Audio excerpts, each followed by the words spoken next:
Hi, welcome to Splash and Go. I'm your host, Nate Ryan, here with Steve Letarte at NBC Sports Charlotte. And Steve, some news coming out of the race at Texas Motor Speedway. NASCAR is taking 6 cars to an undisclosed wind tunnel for evaluation, 2 from each manufacturer. And those 6 are Martin Truex Jr., Eric Jones from Toyota, William Byron, Kurt Busch from Chevrolet, and Kevin Harvick and Paul Menard from Ford. So let's talk generally first, Steve, about wind tunnels. What is the goal here for NASCAR with this move? Well, when I asked, they basically said they were going to go and just kind of capture a baseline where these teams are currently racing. There's been a huge shift in the rules. What does that mean, right? Well, in simulation, we hear a lot about computers and simulations. Engineers need to know what to put in the system. So you can simulate and say the car should make X horsepower and X downforce, but you really have to prove what the guys are putting on the racetrack. We know all the teams are going to improve as the season goes. I think that's what they're looking at. That's really what they need to look at. I caution anyone when they look at a wind tunnel to think it's as simple as a scale. You know, you get on the scale, I get on the scale, we can compare our weights. It's nowhere near that simple. The wind tunnel doesn't measure just the body or just the spoiler. It measures the entire car as raced. So there's so many question marks. You know, teams spend hundreds of thousands of dollars, employ many people just to compare their own cars. I've taken cars to the wind tunnel, have them be bad, come back to the shop, not cut a piece off the car. Just reposition it, work on the crush panel, some of the underbody, maybe different exhaust, new suspension settings. That's suspension, not the body, the suspension. And have it go back and be in the wind tunnel and be great. And I think that's the concern is how do you compare these 6?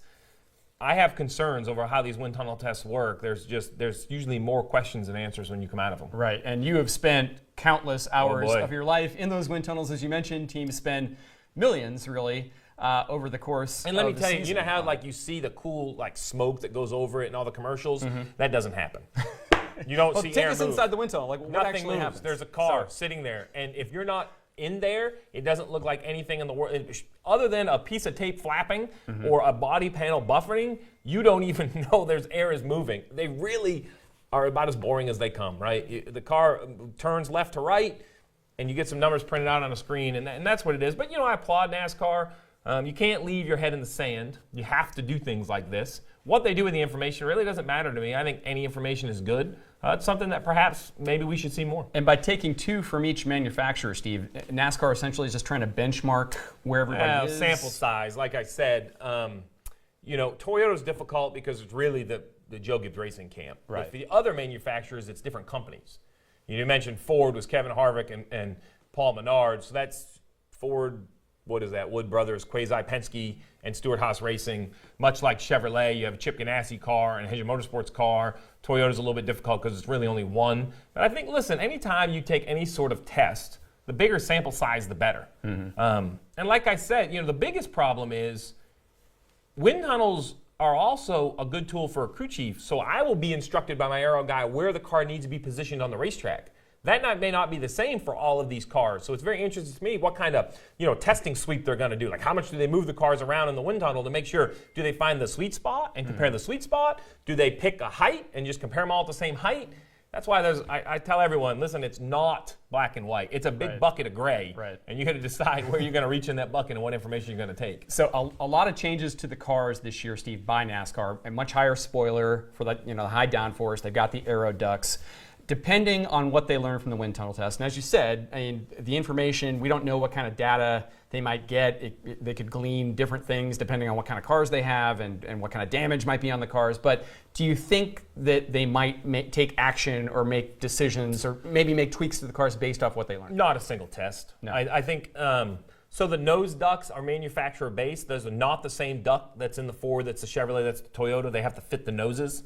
Those were kind of done before we put cars on the racetrack. What have the teams learned from that downstream? I don't think there would be anything that they would say, all right, we're going to have to take something away from Ford or give it to Toyota. I don't think that's their goal at all.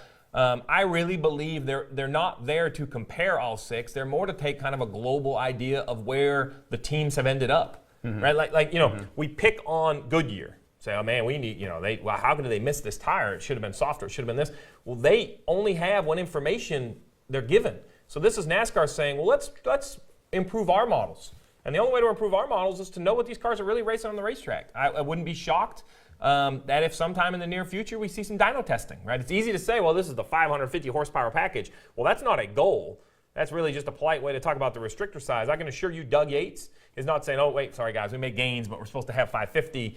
I mean, they're going to, that's the second part. Right. Horsepower and aerodynamics are the two easiest things to benchmark, or at least to understand. I won't say they're easy to benchmark, but I expect us to see more testing. Right, wind tunnels for aero, and of course dyno for engines and horsepower. So one more question, Steve, that I think people have been asking that's interesting. NASCAR elected not to take Denny Hamlin's winning Toyota, and the reason given was because they tore it down. They have this new post-race at-track inspection. I love it. And you can't get good data when you tear down a car Listen, like that. as soon as you give that car back to the team, you might as well not take it to the racetrack. These fans want huge changes. Something you could see. Move the hood, move the side. I'm talking a degree of splitter. This splitter is as big as this table, right? 1 degree. You and I couldn't even see it on that splitter. Throw that wind tunnel test away. These are so sensitive that you cannot take you can have it one of two ways. Not inspect Denny Hamlin and wind tunnel it, or wind tunnel it, right?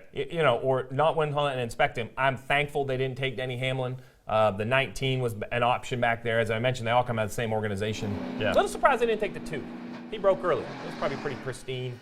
But you never know. Maybe they were all crawling around it trying to fix it. All right, very educational session with Steve Letarte on wind tunnels. A lot of opinions on aerodynamics. There's a lot of opinions on things in NASCAR in general. If you like hearing NASCAR opinions, we have Kyle Petty with NASCAR opinions tomorrow night on Motor Mouths, 5 p.m. Eastern on NBCSN. You should check it out.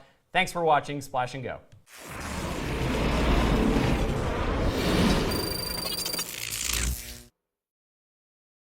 Hey NASCAR fans, thanks for checking out the NBC Sports YouTube channel. Make sure you hit subscribe below for the latest NASCAR news, race highlights, and digital exclusives. Thanks for watching.